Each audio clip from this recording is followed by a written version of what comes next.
అందరికీ నమస్కారము. మునగాకు పచ్చడి ఎలా చేయాలో చూసేద్దాం. ఎండుమిర్చి వేసుకొని పక్కకు పెట్టేసుకొని శుభ్రంగా ఆకు తెచ్చేసుకొని కడిగి బట్టలో ఆరబోసుకోవాలి తడి లేకుండా.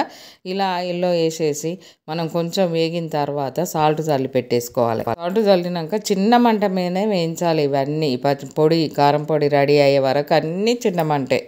కలుపుడైతే ఊకే కలపాలి, మాడిపోనీయకూడదు ఆకు. ఇలా కడాయి పొయ్యి మీద పెట్టుకొని కొంచెం ఆయిల్ వేసేసి 3 పిరికిళ్ళు మినపప్పు, 3 పిరికిళ్ళు శనగపప్పు, 3 పిరికిళ్ళు ధనియాలు, 2 పిరికిళ్ళు జీలకర్ర, ఒక గుప్పెడు కరివేపాకు, ఒక 50 గ్రాములు చింతపండు రెక్కలు వేసి కొంచెం వేయించి పక్కన పెట్టుకోవాలి. ఎండుమిర్చి 50 గ్రాములు ఇంక ఇవి పౌడర్ చేసేసుకొని కొంచెమే సాల్ట్ వేయాలి, ముందు ఆకులో ఇష్టం కాబట్టి.